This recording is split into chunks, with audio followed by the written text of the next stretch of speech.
Hi everyone, welcome to episode 76 of the Access Noise podcast.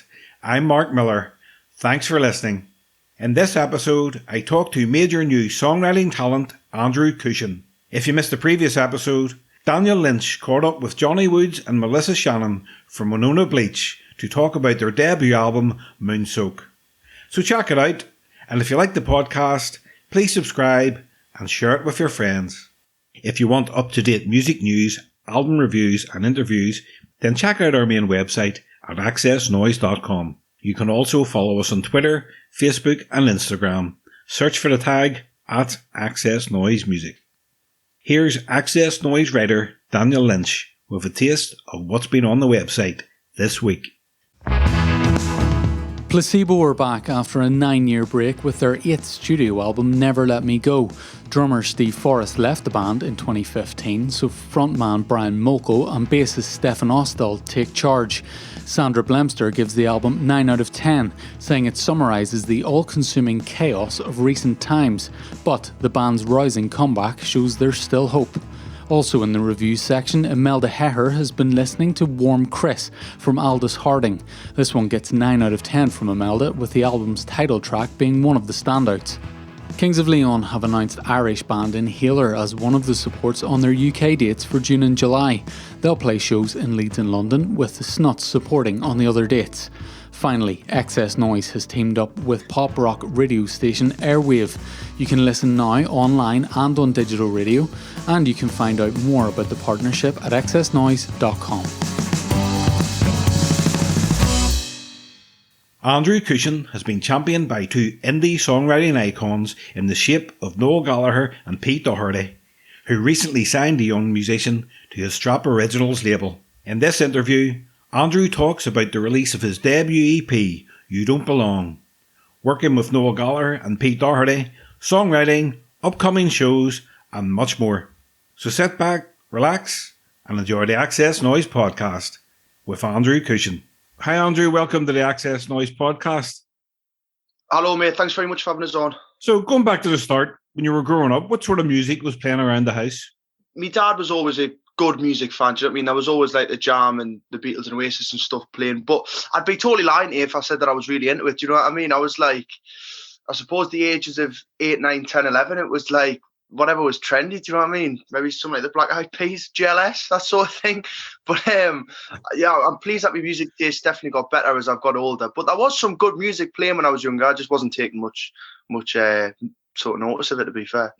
And what was the catalyst? What age were you when you picked up a guitar and started to write songs? So I was 16. We just moved house, and I was living in like a less busy area. It was a bit more dominated by older people and that sort of thing. So there was no kids my age knocking around the streets. I'm not a great gamer. I didn't really fancy sitting in front of the Xbox. And my dad always had a guitar lying around the house. And I don't know what possessed us to pick it up, but just one afternoon I was just sat and I was bored, and my dad came in from work and seen that I was noodling with it, and he showed us 1 or 2 chords, and after that you kind of hooked, you know what I mean? As soon as you know 1 or 2 chords, you can come up with a sort of bit of a melody. I was massively hooked, and I grafted really hard to try and learn different chords. I got a few guitar books and stuff, but I never had any lessons. And then there's only so many times you can play Wonderwall in your bedroom, do you know what I mean, before you think, right, I'd quite like to write my own Wonderwall now. And to be fair, the first song I ever finished was Waiting for the Rain, which was my second release. So yeah, I don't know what possessed us to pick it up. I'm really pleased I did. It's now my full-time job, so it's funny how things materialise. But yeah, my dad taught us my first few chords, and I just took it from there, really. Well, your initial passion was for football, and you were a goalkeeper, and your coach discovered you had a flair for writing songs, and he became your manager. So how did that happen? When did he hear you sing, or did you show him songs? What's the story behind that? So yeah, Lee. So I used to coach football at a club called Newcastle Benfield, and obviously, like you just said, I was a goalkeeper and I used to play for them and all that kind of stuff. And Lee was just another coach at the club. I didn't know anything of his background. Lee used to live in London, and brushed shoulders with the likes of Noel Gallagher's and your Kasabians and all that. So you'd been around music and he managed band, but it was all, I never had a clue. Do you know what I mean? So it was a pretty good story actually. So was it like a Christmas coaches night out, right? That's how sad some football clubs get now, right? You have coaches night out at Christmas, right? To be fair though, it was brilliant. And I was sat with, I think I was sat with my cousin at the time, and he ended up getting like absolutely rat arse drunk, and he had to get picked up. And I think it was Lee. It was the first time I'd ever actually spoken to Lee, like properly. I think Lee rang him like a taxi. And after my cousin left, I was kind of sat on my own, and I just started talking about music to Lee. And he was, filling this full of, I knew Noel back in London. I used to manage this band, and I used to knock around with Kasabian and all that. And I was thinking, yeah, totally full of shit. You know what I mean? You've just had a drink. And so that was like when I was 16. Now you fast forward 2 years, and I was doing my first ever gig in Newcastle. I was skinned. My mum got us the show. I was supporting an Oasis tribute band, and it was just a case of making some money because I was at college and I'd never had a job, and I was a bit of a lazy cunt, really, to be honest with you, right? But yeah, and I hadn't seen Lee for quite a while, and I texted him out the blue, and I was like, "Listen, mate, I know you're a big Oasis fan. I'm supporting an Oasis tribute band tonight. If you fancy coming for a pint, haven't seen you in a while. I'm also playing." And he was like, "Fucking playing what?" And I was like, "No, I'm playing the guitar, I'm singing, I'm like the support act." So he turned up to heckle us, and after about 2 or 3 songs, he started pulling his phone out, and I was doing a couple of covers, but I sang Waiting for the Rain, and he recorded that version on his phone. And about 3-4 days later, I got a phone call off him saying, "Listen, I've sent that video to Noel." And I was like, "Why?" And he was like, "Well, no, because I like the tune, and I think Noel will, so I've sent the tune to Noel Gallagher." Obviously, by this point, I nearly fell off my chair, and I was like, "Right, fucking hell." And he went, "No, but that's not the best bit." And I was like, "Right, what's better?" He was like, "The best bit is Noel likes it, and we're going to London next week." And it was like, fucking hell, what a quick turnaround, do you know what I mean? So I ended up signing like a management contract with Lee.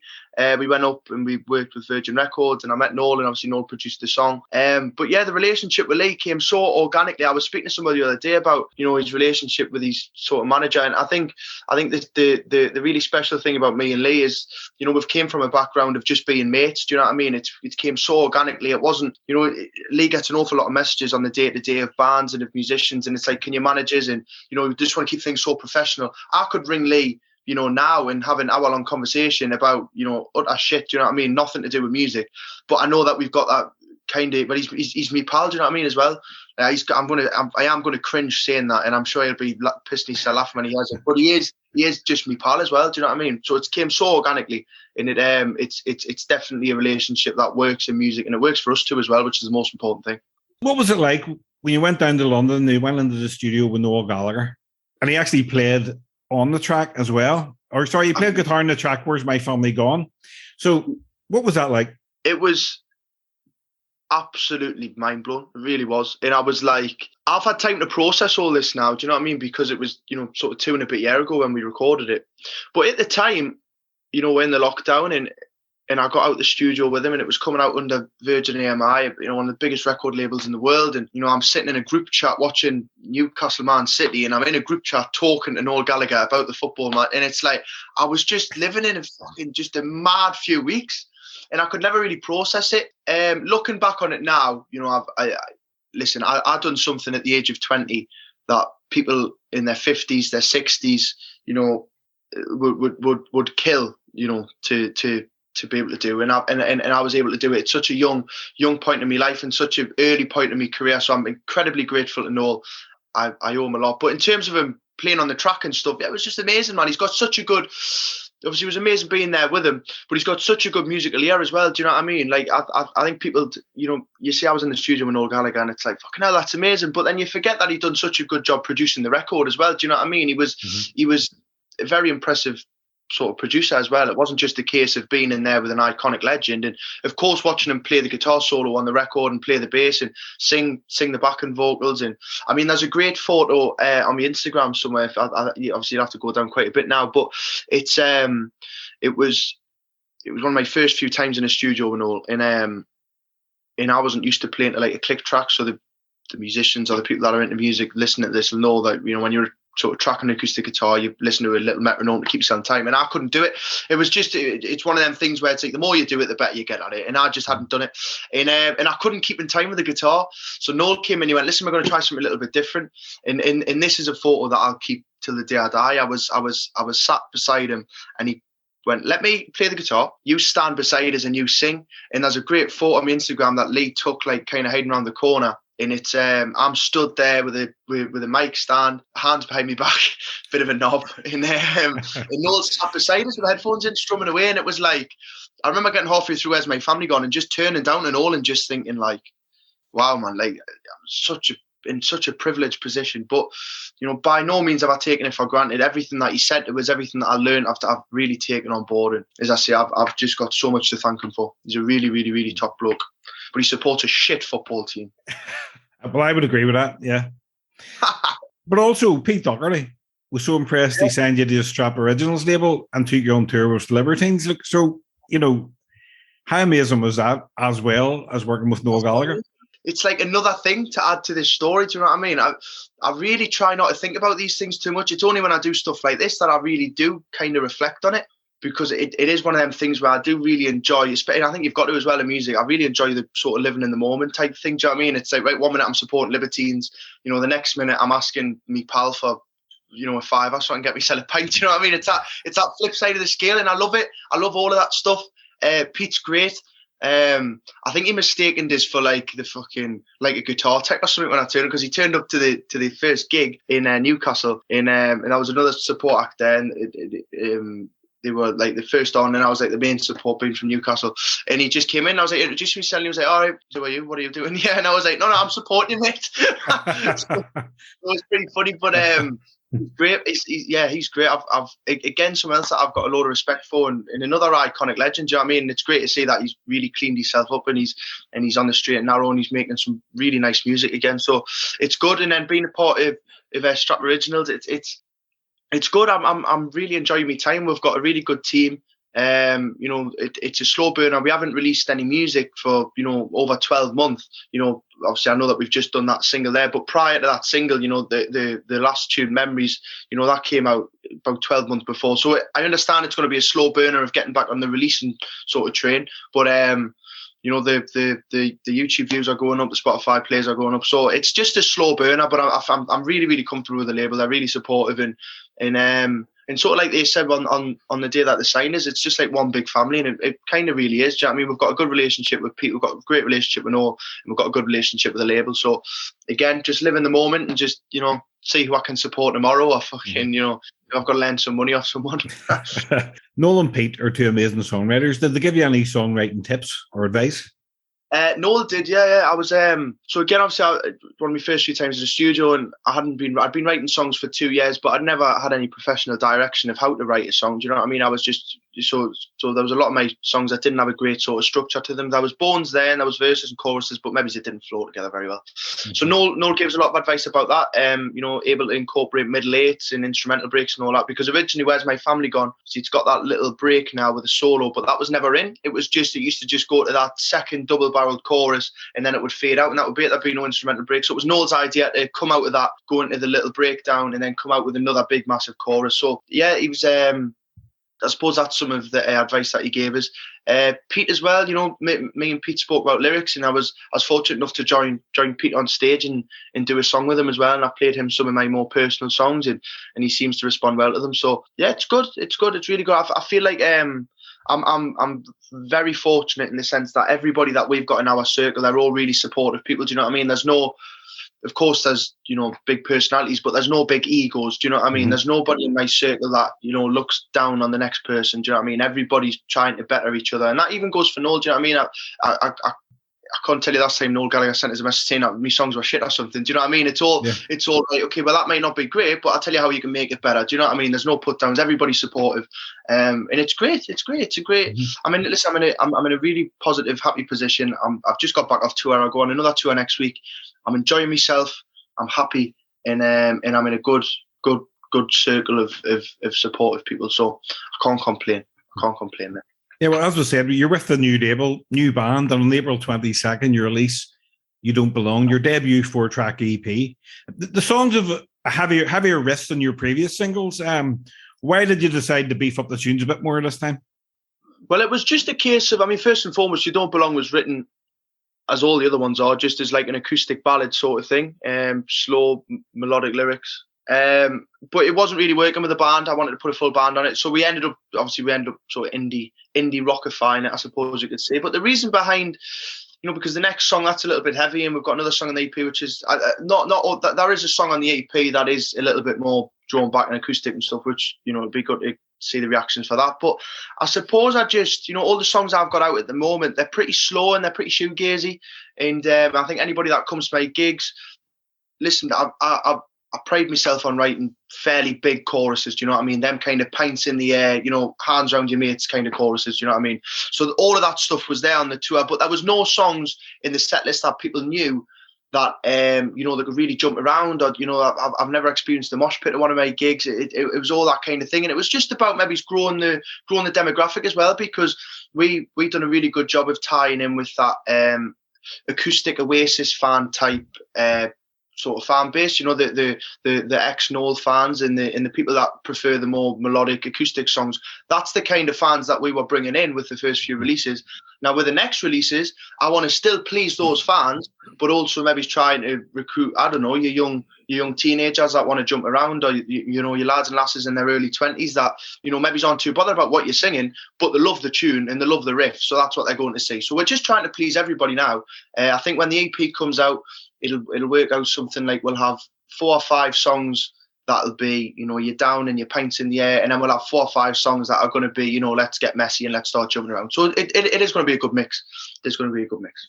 I love the title track, You Don't Belong, which deals with issues of identity and mental health, which a lot of people have been dealing with over the past few years during the pandemic. How important is it to you to highlight such issues in your music? Massively, mate, massively. Listen, I've been affected incredibly personally by the loss of a sort of mental health, stuff, and a lot of my mates have as well. I've lost family, I've lost friends, and it's not right. Do you know what I mean? Nobody should feel that the only way out is a rope or a couple of pills, or fucking drink yourself to death, or stick that in your arm till you don't feel anything anymore. Do you know what I mean? Nobody should feel like that. And listen, I'm not trying to play on a sob story when I'm writing these songs. I'm not necessarily trying to help any one individual. I'm just trying to shine a light on the subject. You know what I mean? If it helps, if it helps one person, or if it pulls someone off the ground, then that's absolutely amazing. That generally means the world to me. But the songs aren't there to do that. The songs are there for the people that aren't experiencing mental health issues, but their pals might be. Do you know what I mean? It's about spotting the signs of your mates. It's not necessarily about, listen, I'm going through shit and I've just heard this song on the radio and I instantly feel better. That's never going to be the case. But if I hear a song on the radio tomorrow about mental health, I can tell you now, I don't feel depressed, I don't feel sad, but I bet you there's a few of my pals that do, or a few of my family members that do. And if I can listen to a song and think, fucking hell, he's singing about something that my pal goes on like, do you know what I mean? Maybe it's about being a little bit reclusive or stuff. My mates are like that. It's about me then spotting those signs and going to speak to my mate. Do you know what I mean? Mm-hmm. So it's about shining a light on the full subject it's just that. It's just about shining a light on the entire subject and just helping everybody as a whole. Because it is horrendous, and as you've just said, it obviously got particularly bad in the lockdown, and it was awful. It was just horrendous. It was like male suicides were on the rise, depression was on the up.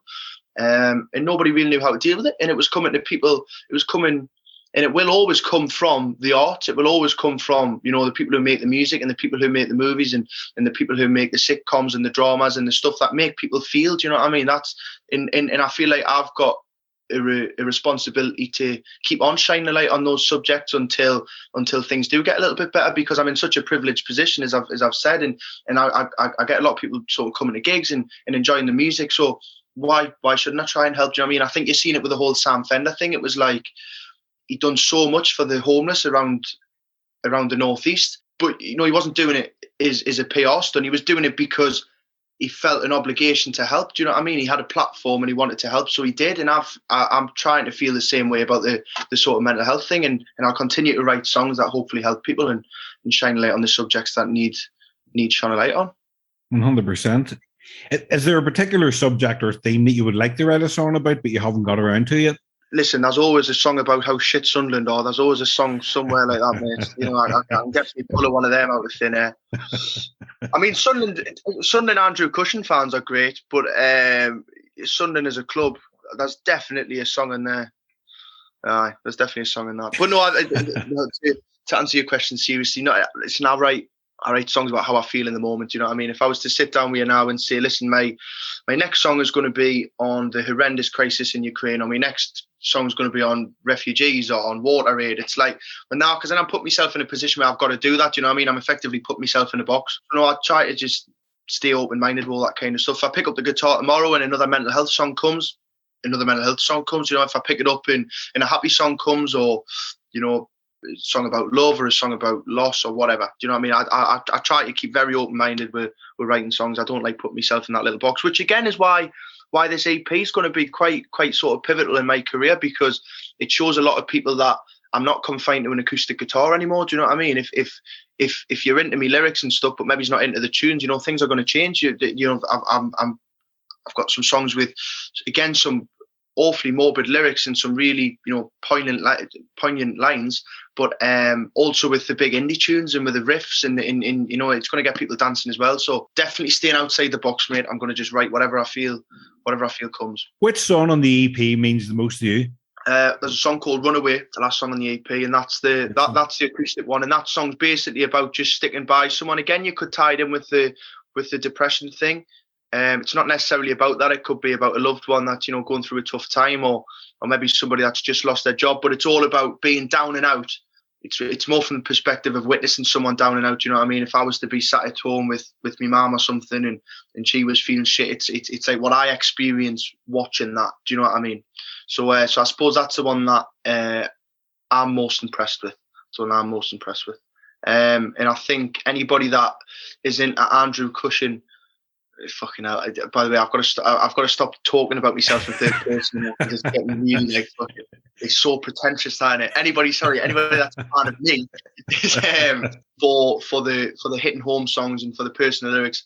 That's the song that'll resonate more with them. If you're into the likes of your memories, you know, songs that aren't released, songs such as 4.5% and stuff, and you're into songs that tell a story, Runaway is definitely going to be the best song on the EP for you. But if you want to dance and you want to move around, then you're looking at something like You Don't Belong, or the next tune's a little bit stompy. And there's another one on there which again, you know, it almost sounds like The Doors. The other one, it sounds, you know, really upbeat and sort of happy. So there's a song for everyone, mate. There's a song for everyone. I was about to say that. Well, you've a string of singles and now an EP. So do you have any plans to put out an album in the near future? Yeah, we're looking at about 2023. I don't want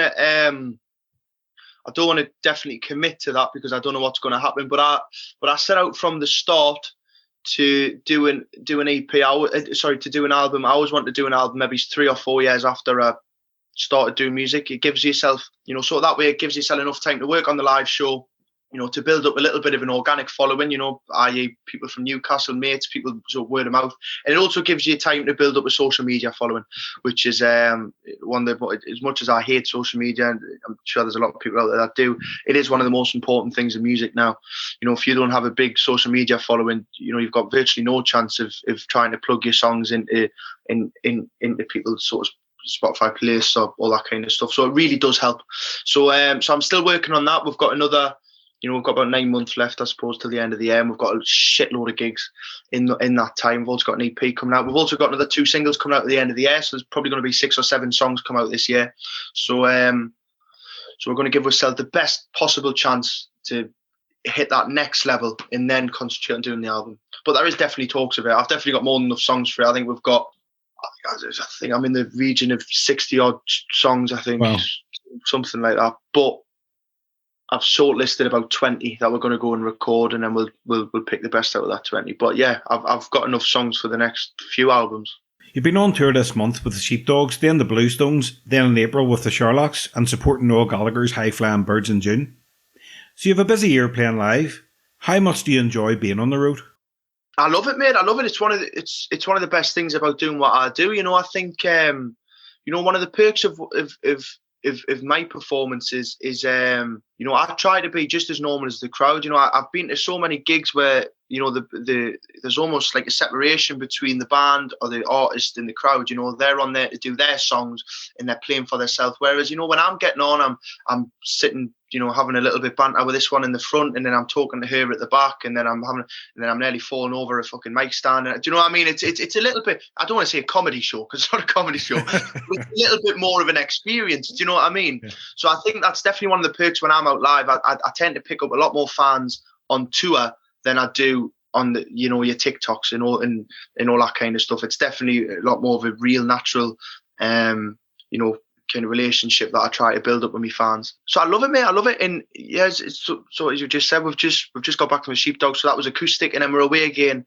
I think I've got an acoustic show on Friday in Scunthorpe, and then we'll go away with the Bluestones, and then when we get back, we've got the Sherlocks, and then Noel Gallagher, and then again, I've got my tour to go on top of that as well. We've got a big, massive tour, and we're finishing with, the biggest headline. It's actually amazing. It came about that whether I am the youngest Geordie to ever headline the place that we're headlining on the Newcastle show. So wow. It's another. Where is that? Where's the venue? Well, I can't tell you that yet, mate. I can't tell you that yet. But it is going to be pretty special. Yeah, I really can't wait. I really, really, really can't wait. Will you be announcing soon? Yeah, it gets announced. In the end of March, I believe. I believe it's the end of March, along with the full tour, actually. So it'll be great, mate. But I love being on the road. Yeah, I mean to answer your question, I absolutely love being on the road. And when we're away next week, I'm back out with a band, which will be good. Anybody that's listening to this that is in a band or, is a musician with a backing band, they'll know how fucking stressful it is to have a band with you. It's like looking after 4 kids. But, it's brilliant. It's brilliant. I mean? That's what I'm here to do. I'm a live performer. I'm not going to sit in the house with my MacBook and, make remixes and then fucking try and become TikTok famous. Do you know what I mean? I want to be an organic musician with fans up and down the country that I've accumulated myself by playing live. So that's what I'm going to keep on trying to do. When you go out and tour and you're packing your stuff, you're packing your suitcase and stuff, what do you always pack that you cannot do without? And don't say your guitar. What I always pack? The last few times have been AirPods because of how badly fucking snows. By the way, I'm talking horrendous snoring here. By the way, it's not just like. It's fucking awful. It's so I definitely need to take me AirPods. Other than that, something that I take a lot of crisps. I take a lot of crisps on tour, mate. I love me crisps. I'm banging the you might not know these crisps. I'm banging they're called Transformer snacks, right? They're fucking amazing, mate. I think they were years ago as well. Yeah. For years, mate. They're fucking amazing. So I'm obsessed with them at the minute. So I can't live without bringing crisps and AirPods. So there you go. Or headphones. No, I'm a crisp man myself. Oh man, I love me crisps, man. I love me crisps. Them the salt and vinegar squares are great. I think in Newcastle, I think we're missing a catch. I think we should try and come up with like a Newcastle brown ale, like flavoured packet of crisps. That would be something. Do you know what I mean? We should just because I think it's one of the cities to be at the minute, the Toon. It is one of the cities to be at. We've got, Sam Fender right up there carrying the music scene, the richest football club in the fucking world. It's a good place to be. So I think we should start playing on, these kind of, Newcastle brown ale flavoured walkers and what kind of stuff. Greg's flavoured Greg's sausage roll flavoured ice lollies and all that kind of stuff, mate. We should definitely start fucking playing on it. Absolutely. Yeah, Newcastle is a great place. It's a great place for a night out. It's great, man. It's class for a night out. Really, really good. Big market and all that. It's one of the first few. It's one of the only cities, that I've seen since being on tour that there's pop-up little ambulance. It's almost like little shops. There's like pop-up ambulance shops, but they're not in case somebody's like, had a heart attack or collapse or something. It's for when people are too pissed. They'll just like take in and just like give you a few tablets and make you be sick, and then it's just like, right, go on, back off you again. It's too far up the road. It's fucking mad, man.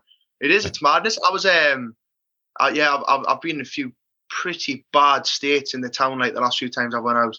Like, do you know when you take it too far? My mother had to come pick us up the other week. It was about 2:30 in the morning, which, you know, that's not a late one. That's fairly sensible. All my mates rang me mother because I got out of a bar and the fresh air hit us and I just collapsed on the floor, split all my fucking eye, nose was pissing blood, my hands. My mother's picked us up. I was in like this it was a belt, I mean, it was like a brand new pink Stone Island jacket, and it was just covered head to toe in claret. And my mother's like hiding us in the corner. I'm going, I love you, Mum. I love you. Thanks for picking us up. Get in the car, get home now. Brilliant. Just a few more questions, mate. What do you enjoy about being a musician, and what do you hate the most? I enjoy having a platform that can instigate maybe a little bit of change. I really, really enjoy that because I'm in such a privileged position. And I understand I am. And I know that there's so much further I can go. And there's so many more steps on this ladder of musical fame. Do you know what I mean? There's so many more. But where would you like to go? What ambitions do you have? Where would I like to go? I'm not too sure, you know what I mean? I used to say I'd love for my debut album to go to #1. That was the dream. That was like the dream. But you know, I want to be honest with you, mate, it's not that fucking realistic. You've got so much competition out there now. So my dream now is to have a #1 album before I die. That's it. Do you know what I mean? That's a little bit more realistic. If I crack out albums, well, I'm 22 now. If I'd done an album every 2 years, starting next year, you know, and I retired about 60, you know, you're getting a good 17, 18 goes then. Do you know what I mean? You're getting a good 17, 18 goes, and you've only got to get one #1, and then I've kind of lived the dream. So I'm going to say that. Yeah, I would love a #1 album. But yeah, I suppose that's what I love about being a musician. It's having the platform to make change, and it's always this like this isn't nice, of course, but like when you see things on Facebook and it's like, or you see things on Instagram, it's like, please share, you know, such and such has gone missing, or whatever, you know. And I've got a platform that, you know, more people can see that sort of stuff. So that I enjoy that. I enjoy trying to help people out, I suppose. It's also very nice, you know, being stopped in like Morrison's and asked for a photo, you know, that's always nice.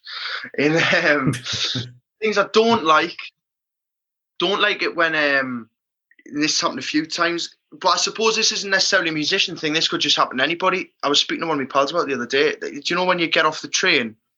And this has happened a fair few times. So whenever we've been to London or something, it's so much easier just to jump on the train. And I'll take the guitar with us. And do you know when you're getting back off the train, you walk back to Central Station. By the time you get like out towards the taxis, it's normally like 1 o'clock in the morning. I hate it when you get all the piss lads. I go, fucking hell, go on, son, sing us a tune. Go on, you get on and sing us a tune. I hate all that. But that's not necessarily just about being me. Like that's just being a musician in general. So I definitely despise that. Since this comes out, any money now when I'm walking around the town, there's going to be someone going, Cushion, give us a tune. Go on, son, give us a tune. But yeah, that's not a lot of bad, mate. There's really not a lot of bad at all. I'm in a great position, man. It's just things could be a hell of a lot worse in my life than sort of what they are. Do you know what I mean? So yeah, if I've got to put up with, you know, a couple of drunken Geordies shouting, sing us a song, I'll fucking happily put up with it. Out of all the albums in your collection, who do you have the most records by? It's going to be Oasis, isn't it? Yeah, it's going to be Oasis. I've got a fair few Oasis records. What's your favourite? Your favourite Oasis record? Do you know what? I haven't listened to Oasis in ages. Listen, you do struggle to get better than What's the Story. You really do. You know, I think you know, for that time, yeah, I don't think there's, you know, you can look at like Heathen Chemistry and stuff and think, you know, that's a really good album. Be Here Now, obviously done really well. Stop the Clocks is a great record. But I think for the time and for that Britpop thing, I think What's the Story? I think you've got to say that. But then if you want to ask us what my favourite Oasis tune is, you know, it's something like Who Put the Weight of the World on My Shoulders or something like that. Do you know what I mean? I enjoy, when I listen to Oasis now, I enjoy the more melancholy stuff because I've listened to them for so long, as you know, everybody has, especially in the north of England. Do you know what I mean? It's such a northern working class thing. So listen to Oasis, it's like, it's almost trendy. Something like Let There Be Love. That's another tune I love. That's another tune I love. So yeah, it's definitely going to be Oasis. It's definitely going to be Oasis. But it's like everything now, mate. With music, with me, I tend to.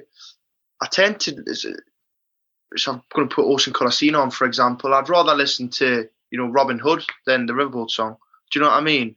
it's like the Verve. I'd rather listen to their acoustic versions of the Drugs Don't Work and stuff than listen, a big anthem. I think when you've just exhausted nigh on every song by the artist, you've got to start trying to find something different. The minute you've got to try and find something different, haven't you? And those bands you mentioned always have great B-sides as well.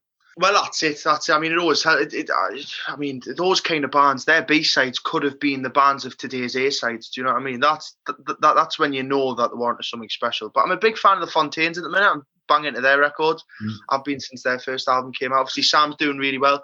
So the music scene's not horrendous. Do you know what I mean? I think when there's a fair few people when they sort of do interviews, they'll go on about how bad the music industry is, and it's all the music being churned out shit and all that, and it's not really. You're just not looking hard enough, man. If you want to sit on Radio 1 or you want to sit on and you want to listen to what like the pop current, do you know what I mean? That sort of thing. Well, that's not going to resonate with me. It's not everybody's cup of tea. But you kind of just listen to that one playlist, and then because you don't like anything on it, you think the music of today is shit. You're just not sort of looking hard enough. Do you know what I mean? Last one. What song would you play for someone who's never heard music before? Who's never heard music before? Yeah. Hot Potato, The Wiggles. I've never heard that before. Are you not? Hot Potato, The Wiggles? Wait, how are What's it? Hot potato. Oh, yes. Yes. It's a joke song. But if somebody's never listened to music, then they deserve to listen to something shit to start them off. I mean, if you're going to come to me at like the age of 20 or 25, 30, whatever, and go listen to Andrew, I've never listened to a song in my life. So, in presses, I'm purposely going to put on some fucking death metal or something. Do you know what I mean? I'm purposely going to annoy you with music because, you deserve it. Well there. So, what's next in the immediate future for Andrew Cushion?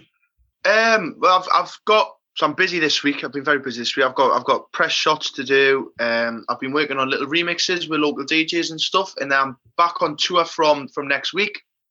We're away for another 10 days. When we come off tour, I've got to start all the PR campaign for the EP. So when I say start the PR campaign, we've got a team to do that, and they're fucking great at it. But I'll be, rang up every few days, and right, Andrew, you need to, sing another song on TikTok, or you need to engage your followers more. So that's the kind of PR that I've got to do. So it's not difficult, but I can't wait to be back on tour. And then we're just going to push everything out to make this EP as successful as it possibly can be. And if it is a success, great. And if it's a flop, then we'll just fucking go on to the next thing. Do you know what I mean? I'm not putting any pressure on myself. As I've said sort of throughout this interview, I'm enjoying myself and I'm happy. And that's the main thing. Do you know what I mean? If people like the tunes, great. If they don't like the tunes, well, that's fair enough as well. Do you know what I mean? Just fucking don't tell us.